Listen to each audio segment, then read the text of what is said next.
बैठ जाओ, शाबाश। बाकी लोग भी याद करना भाई। सिलेबस याद होना आपको साइकोलॉजिकल लीड देता है। जब सिलेबस याद होता है ना, तो आपको ये समझ में रहता है कि यार कितने टॉपिक पढ़ लिए और कितने टॉपिक पढ़ने, वरना हम धूल में लठ मारते रहते हैं। तो हमेशा एक काम करना है कि जब भी कोई सब्जेक्ट पढ़ो उसका पहला पन्ना हमेशा खाली छोड़ना। आज आप राजस्थान जी के अपने शुरू करेंगे तो पहला पन्ना खाली छोड़ देना, घर पे जाके सिलेबस लिखना। अगले बैच में इकोनॉमी पढ़ो तो पहला पन्ना खाली छोड़ना, घर पे जाके सिलेबस लिख और याद करना एग्जैक्टली क्या क्या पॉइंट है, ताकि मास्टर पढ़ाए तो भी अपने को पता रहे कि पढ़ा तो वही रहा है ना जो सिलेबस में है ना। कई बार कोई मास्टर टाबरों कुछ का कुछ ही पढ़ा जाता है, टाबर भी राजी हो लिए, तालियां पटक लिए, हंस लिए, और बाद में पता चला गया अरे सिलेबस में नहीं है, तो आपने इसको याद ही क्यों किया था फालतू में। इसलिए सिलेबस हमेशा आपको याद रहना चाहिए। मैं मोटा मोटा सा बताऊं तो अपन जैसे हिस्ट्री पढ़ेंगे, अपने ना इस सिलेबस के अंदर, मैं हिस्ट्री भी छोड़ू, मैं इस सिलेबस में अपने 3 प्रकार की चीजें आती है। राजस्थान का जी क्या था, इंडिया का जी क्या था, वर्ल्ड का जी क्या था, है ना।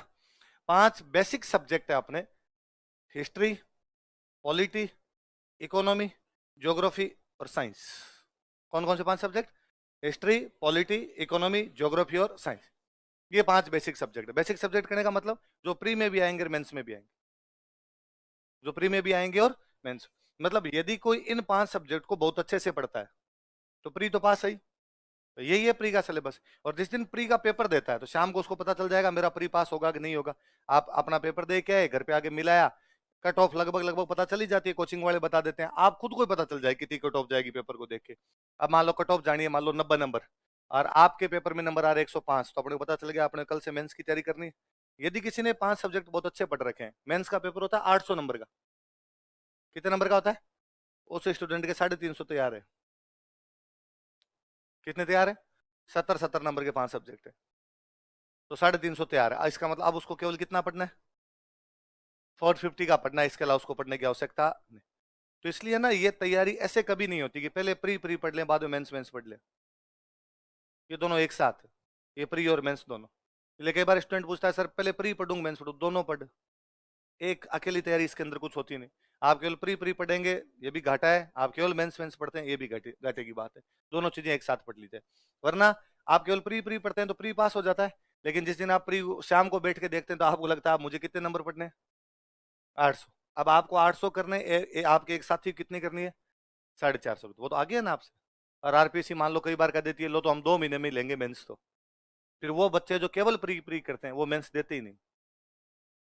आप मेंस के एग्जाम में देखोगे कि मेंस में पास किए आरपीसी ने 20,000, तो मान लो आपके कमरे में 24 लोग आने चाहिए, सिटिंग अरेंजमेंट आप कमरे में 24, आप जाके देखोगे कि वहां जनता बैठी है 16, 8 जने गायब है, मेंस देने आए नहीं, वो 8 वही है जो खाली प्री प्री की तैयारी करके गए थे। तो प्री तो पास हो गया, फिर मेंस देने का कॉन्फिडेंस ही नहीं आ पाता, और उनको लगता है लिखना तो आता नहीं, मरने दे रहा, अब अगली बार देखेंगे। मैं मेरे खूब सारे दोस्तों को जानता हूँ जो टीचर वगैरह लगे हुए हैं, वो हर बार प्री पास करते हैं, कभी मेंस नहीं देते। मैं हमेशा पूछता हूँ अगर मेंस कभी दिया करो, उनका अगली बार पक्का तैयारी करेंगे और तैयारी करके दे लेंगे। अगली बार कभी आता नहीं, मेंस उनसे दिया जाता। तो आपने ये दोनों तैयारी एक साथ करनी, इसलिए अपने कहते हैं कि ये बेच फाउंडेशन बेच होते हैं। कैसे बेच होते हैं, नींव मजबूत हो जाए, नींव मजबूत हो जाए तो फिर वो प्री में भी काम आती है, वो मेंस में भी काम आती है, वो इंटरव्यू में भी काम आती है। तो ये तैयारी तीनों की एक साथ तैयारी होती है, प्री की भी होती है, मेंस की भी होती है, और किसकी होती है, इंटरव्यू की। तीनों चीजें एक साथ चलती रहती है इसमें। तो अपने 5 सब्जेक्ट पढ़ेंगे, तो इन 5 में जैसे हिस्ट्री पढ़ेंगे अपने, तो हिस्ट्री राजस्थान की पढ़ेंगे, हिस्ट्री इंडिया की पढ़ेंगे, हिस्ट्री अपने वर्ल्ड की पढ़ेंगे। जैसे पॉलिटी है, अपने कहेंगे भाई पॉलिटी हम राजस्थान की पॉलिटी पढ़ेंगे, हम इंडिया की पॉलिटी पढ़ेंगे, हम वर्ल्ड की पॉलिटी पढ़ेंगे। आपको सर वर्ल्ड की पॉलिटी कैसे पढ़ेंगे, तो हम पढ़ेंगे आईआर। क्या पढ़ेंगे, आईआर क्या है, दूसरे देशों के साथ रिलेशन क्या, पॉलिटी तो है, उनकी राज व्यवस्था के साथ हमारी राज व्यवस्था की क्या रिलेशन है। हम राजस्थान की इकोनॉमी पढ़ेंगे, हम इंडिया की इकोनॉमी पढ़ेंगे, हम वर्ल्ड की इकोनॉमी पढ़ेंगे। आपको सर वर्ल्ड की इकोनॉमी में क्या पढ़ेंगे, हम पढ़ेंगे वर्ल्ड बैंक कैसे काम करता है, हम पढ़ेंगे डब्ल्यूटीओ कैसे काम करता है, हम पढ़ेंगे आईएमएफ कैसे काम करता है, ये सारे इसके अंदर पढ़ेंगे। हम ज्योग्राफी पढ़ेंगे, हम राजस्थान की ज्योग्राफी पढ़ेंगे, हम इंडिया की ज्योग्राफी पढ़ेंगे, वर्ल्ड की ज्योग्राफी पढ़ेंगे। वर्ल्ड की ज्योग्राफी तो बताइए महाद्वीप पढ़ लेंगे। हम साइंस पढ़ेंगे, हम राजस्थान की साइंस पढ़ेंगे, हम इंडिया की साइंस पढ़ेंगे, हम वर्ल्ड की साइंस पढ़ेंगे। यहाँ जरूर लोचा है आपको कि सर साइंस तो एक ही होती है। राजस्थान के अंदर सेव नीचे गिरा होगा ऊपर थोड़ी गया होगा, सब जगह यही होगा। पर इसमें भी थोड़ा बहुत अपने करते हैं कि ऐसे पूछ लेते हैं कि हाल ही के वर्षों में राजस्थान में मूंग की फसल के अंदर एक बीमारी देखने को मिली थी, वो बीमारी कौन सी थी। बीमारी साइंस का है, मूंग का पूछ लिया राजस्थान स्पेसिफिक, तो राजस्थान का हो गया। ना वो और पूछ लेंगे राजस्थान में बकरियों की नस्ल सुधार के लिए एक केंद्र की स्थापना की गई है, वो केंद्र कहाँ स्थापित किया गया? पशुपालन साइंस का सब्जेक्ट है, वो केंद्र पूछ लिया तो साइंस की बात हो। ये का ये कोई वर्ल्ड का इस प्रकार की कोई चीज उठा के लिया जाएगा, तो उधर कम संभावना है। साइंस तो एक सी होती है, पर ये बेसिकली 4 सब्जेक्ट होते हैं जिनके अंदर हम राजस्थान भी पूछते हैं, इंडिया भी पढ़ते हैं और क्या पढ़ते हैं अपने वर्ल्ड। अच्छा, प्री वाला एग्जाम ये कहता है कि प्री वाले एग्जाम में क्वेश्चन आएंगे 150। कितने क्वेश्चन आएंगे? 150। इन 150 में से 55-60 क्वेश्चन राजस्थान के आएंगे। 55-60 क्वेश्चन किसके आएंगे? राजस्थान के आएंगे। इसका मतलब 1/3 पार्ट, 1/3 भाग जो होगा वो किसका होगा? राजस्थान। अच्छा, ऐसा क्यों किया हमने भाई, ये इतना ज्यादा राजस्थान क्यों लगा दिया? इसके 2 रीजन। पहला रीजन तो ये था कि बाहर वाले लोगों को आउट किया जा सके, यूपी बिहार उधर का कोई इधर एग्जाम देने ना आए, उनको आउट किया जा सके। क्यों क्यों? क्योंकि वहां के लोग ज्यादा जाएंगे तो हमारे लोगों को रोजगार कैसे मिलेगा? ये हर राज्य अपनी अपनी पॉलिसी अपनाता है। कल या परसों के अखबार की खबर थी कि तमिलनाडु सरकार ने कहा कि तमिलनाडु में नौकरी के लिए तमिल का पेपर पास करना अनिवार्य है। तमिल वाला पेपर पास करोगे तो हमारी नौकरी लगोगे, वरना हमारी नौकरी। हमने भी कहा कि लो साहब, हमारे वो भाषा वाला तो पास नहीं करना, लेकिन हम सवाल हमारे इतने पूछ लेंगे कि तुम वैसे ही पास नहीं हो पाओगे, तुम्हें प्री में फेल कर कुरा देंगे। पहले क्या, 2003 से पहले का आप कभी आरएस का रिजल्ट देखो, उसके अंदर आप देखोगे कि 1000 लोगों की वैकेंसी है तो उसके अंदर 200-250 यूपी बिहार के लग गए।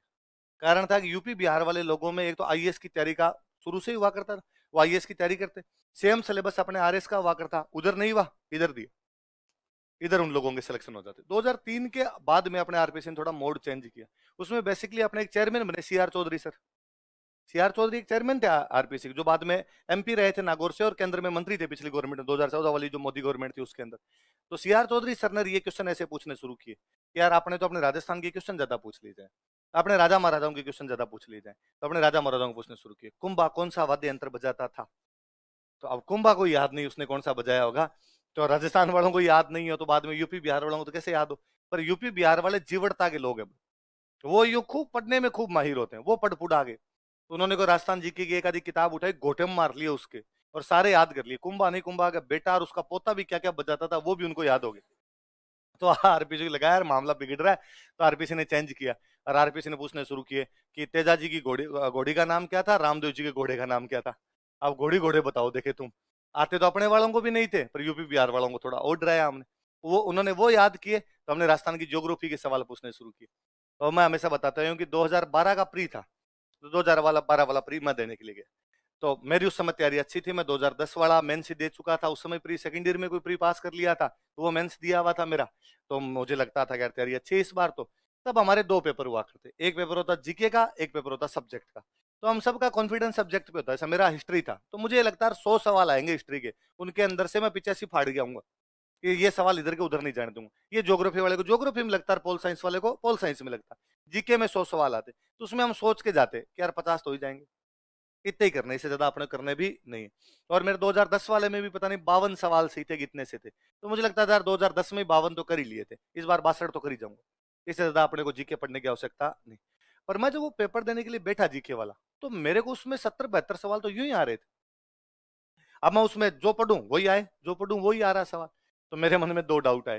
पहला डाउट तो ये कि क्या मैं इतना इंटेलिजेंट हो गया कि अब मेरे को पेपर इतना सरल लग रहा है? आदमी खुद पे डाउट होता है पहला। दूसरा डाउट ये कि पेपर इतना सिंपल है क्या कि अपने को सारे आ रहे हैं?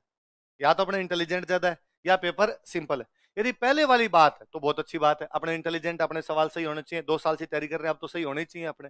पर यदि दूसरी बात है पेपर सिंपल है तो लफड़ा है, क्योंकि पेपर फिर कितना सिंपल है क्या पता अपने को बेहतर आता है, इसको 82 और उसको बाण मारे हैं तो अपने तो रेस से बाहर हो जाएंगे। सिंपल पेपर हमेशा पढ़ने लिखने लोगों वालों के लिए खतरनाक होता है, वो बाहर कर देगा, उसमें गधे घोड़े सब बराबर हो जाएंगे, सबको वो सवाल आ रहे होंगे। तो अब मैंने यूं किया, मेरे को पक्का पक्का लगे कि इसके अंदर यार 70 से तो अपना एक भी कम सही नहीं होगा, और उल्टे 75 ही सही हुए थे उस एग्जाम के अंदर।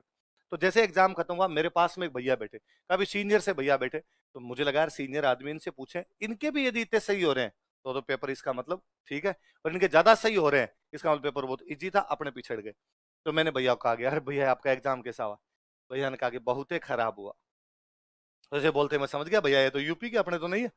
तो हम भैया खराब तो कैसे हुआ, इतना सिंपल सा पेपर आया था, ये तो मेरे तो खूब सारे सही हो रहे। काहे का सिंपल था? हम आपका पूरा राजस्थान का इतिहास याद करके आए, पूरा आपका संस्कृति याद करके आए, और आप क्या सवाल पूछते हैं कि राजस्थान में पशुओं की संख्या बताइए। उसमें सवाल पूछा हुआ राजस्थान में पशुओं की संख्या बताई, ये मेरे को भी नहीं आया था भाई, नहीं पड़ गया, डाटा याद नहीं रहा, मैंने भी छोड़ दिया था। पर मैंने छोड़ दिया, मैंने भाई ये तो अब किसी को नहीं आएगा, आएगा तो आ जाएगा 10% को क्या फर्क पड़ता है।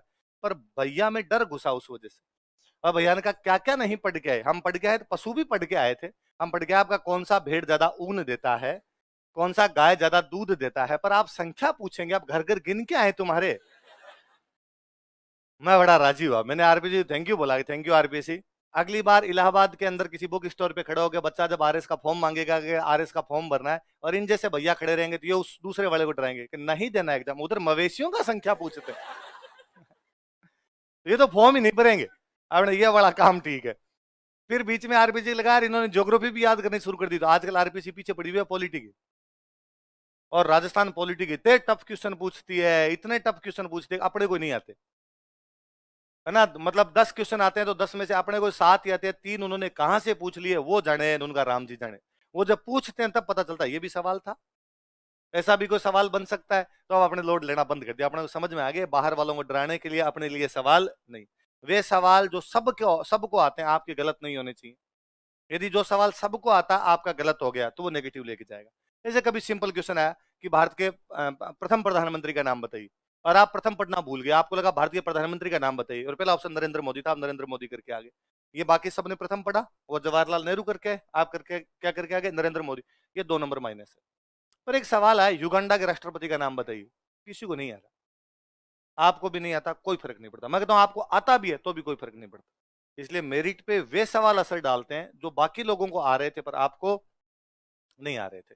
इसलिए बहुत सिंपल सिंपल तैयारी की आवश्यकता होती है, इतना इसमें कोई डीप जाने की आवश्यकता भी नहीं होती। इसलिए आप देखते हैं कि 150 सवाल आते हैं और कट ऑफ कितनी जाती है कि 63 सवाल सही हुए उसका सिलेक्शन। 150 में से 63 सवाल जिसके सही हुए उसका क्या हो गया सिलेक्शन। इसका मतलब 50% भी नहीं, 50% तो मेरिट पहुंच ही नहीं पा रही, इसका मतलब 42% पे ही आपके सिलेक्शन हो रहे हैं। ये जनरल बॉयज की कट ऑफ है, बाकी कट ऑफ तो नीचे आएगी, धीरे धीरे और नीचे ही आ रही है उसके अंदर कट ऑफ। अब पिछली बार 84 थी, मैं कहता हूँ 2-4 नंबर बढ़ भी जाएगी तो 87 88 आ जाएगी, तो भी वो 50% तो नहीं पहुंच पा रही। इसका मतलब लोगों को ज्यादा सवाल आते तो नहीं, सिंपल सिंपल सीधी सीधी बातें लोग पढ़ लेते हैं, उस पढ़ने से प्री पास हो जाता है। और इसमें प्री स्क्रीनिंग है, वास्तव में प्री इसीलिए लिया जाता है आपका ताकि संख्या छांटी जा सके कि भाई 5 लाख लोगों ने फॉर्म भर दिया, अब कैसे इनको अलग करें। तो अगर प्री लो तो पता चल जाएगा कि तैयारी कितने लोग कर रहे थे। तो तैयारी करने वाले लोग ले दे के होते हैं 30-40 हजार, उन 30-40 हजार के अंदर कंपटीशन होता है, उनके अंदर से वो 15-20 हजार को पास कर लेते हैं। मेंस पूरा सब्जेक्टिव, सब्जेक्टिव में लिखवाएंगे, लिखवाने में बाद में आपने कुछ भी ऐसा याद करके गए तो उसे होगा नहीं, उसमें तो आपके विचार चाहिए, आपकी लेखन शैली चाहिए, फिर उनके पास और छंट के क्रीम जाएगी, फिर वो कहेंगे हम इंटरव्यू लेंगे। पहले बड़ी चीज है, इसलिए चीजों को बहुत सही ढंग से पढ़ना, इतनी ही पढ़ना जितनी हमें जरूरत है, ज्यादा कोई डीप में जाने की आवश्यकता नहीं। Jack of all trade master of none, jack को थोड़ा थोड़ा सब आना चाहिए, जैक को मास्टर किसी का नहीं बनना। तो देखो आप नोटिस करना, आपके सिलेबस के ऊपर लिखा है सामान्य ज्ञान, क्या लिखा है, इसका मतलब सामान्य नहीं पढ़ना है, ज्यादा नहीं पढ़ना उसको। कई बार क्या स्टूडेंट उसके अंदर घुसने की कोशिश करता है, मैं हिस्ट्री पढ़ाता हूँ, वो सर ये भी बताओ वो भी बताओ। यदि हिस्ट्री इतनी ज्यादा पढ़नी है तो फिर एमए की जाए, फिर पीएचडी की जाए, ताकि हिस्ट्री पढ़ ली जाए। आपको हिस्ट्री का मास्टर बनना है, आरएस बनना है, हिस्ट्री का मास्टर तो नहीं बनना, तो बेस्ट फिर इतनी पढ़ ली जाए जितने से अपना एग्जाम पास हो जाए। ये सेम ज्योग्राफी में, ये सेम इकोनॉमी, वरना कोई एक ही सब्जेक्ट पढ़ना शुरू कर दिया फिर वही आएगा, हिस्ट्री हिस्ट्री पढ़ेंगे, पर हिस्ट्री तो भाई साहब आएगी 70 नंबर की, बाकी वाला तो पूरा पेपर पढ़ा है ना 730 नंबर का, वो कहां से करोगे। इसलिए सारे सब्जेक्ट पढ़ने, सबको बराबर वेटेज देना, सबकी तैयारी एक साथ होनी चाहिए। जितने अपने काम की चीजों उतनी सारी पढ़ ली जाए, जो अपने काम की नहीं उन चीजों को नहीं पढ़, वरना फिर एक के अंदर घुस के रह जाएंगे, फिर दूसरे सब्जेक्ट को उतना टाइम हम दे नहीं। आई बात समझ में। ये 5 सब्जेक्ट हम पहले पढ़ेंगे, history polity economy geography science, ताकि हमारे प्री में भी अच्छे नंबर आए। भाई प्री में नंबर वैसे आने चाहिए कि भाई कट ऑफ जाती है 84, स्टूडेंट कई बार आगे पूछा सर मेरिट कितनी जाएगी, तो लगता है यार 80-85 के बीच में जाएगी। सर मेरा होगा कि नहीं होगा, तेरे कितने हैं, सर 85 है। अब यार हो भी सकता नहीं भी हो सकता, मैं कह रहा हूँ 85 जाएगी, 85 ही गई तो हो जाएगा, पर क्या पता 86 चली जाए, तुम बाहर हो जाएगा। होना ये चाहिए कि आप प्री का एग्जाम जिस दिन देखे हो और आप शाम को आके कहो कि मेरे नंबर है 122, अब कितनी जाए कट ऑफ अपना हो जाएगा। मेरे नंबर है 112, मेरे नंबर है 108, मेरे नंबर है 110। जो मेरे एक रूममेट है, तो वो हमेशा ये करते हैं कि वो जब भी पेपर दे के आते हैं तो मैं उनको पूछता हूँ कि यार कैसे क्या है पेपर, कितना रहा, कितनी कट ऑफ जाएगी आपके, कैसे वे हो जाएगा प्री नहीं हो जाएगा, तो वो यूं पेपर उछाल के यूं कहते हैं कि जितनी तेरी कट ऑफ जाएगी ना उससे मेरे 50 नंबर ज्यादा आएंगे। प्री का तो कोई लोचा ही नहीं, और हर बार उनके 40-45 नंबर ऊपर आते हैं कि 84 कट ऑफ गई, उनके नंबर 134, कोई 72 कट ऑफ गई, उनके नंबर 112 113। तो ये तो है कॉन्फिडेंस। और आप प्री का दे के और उसके बाद आप अदर झूल के अंदर हो, इसका मतलब आपने ढंग से तैयारी, तो ढंग से, और यदि प्री वाले ढंग से तैयारी की, ये नंबर 132 133 हो रहे हैं, 122 भी हो रहे हैं, 120 भी नंबर हो रहे हैं, इसका मतलब 5 सब्जेक्ट अच्छे पढ़े, ये 5 सब्जेक्ट अच्छे पढ़े, इसका मतलब आपको अब तैयारी कितनी करनी है, 350 नंबर की तैयारी आपकी कंप्लीट है। आई बात समझ में? तो आपने ये 5 सब्जेक्ट करेंगे, तो इसमें अपने 5 में भी हिस्ट्री वाला पोर्शन लेंगे। मैंने बताया राजस्थान वाले पोर्शन ज्यादा आते हैं, तो अपने क्या शुरू करेंगे, राजस्थान हेडिंग डालो, राजस्थान का इतिहास, हिस्ट्री ऑफ राजस्थान।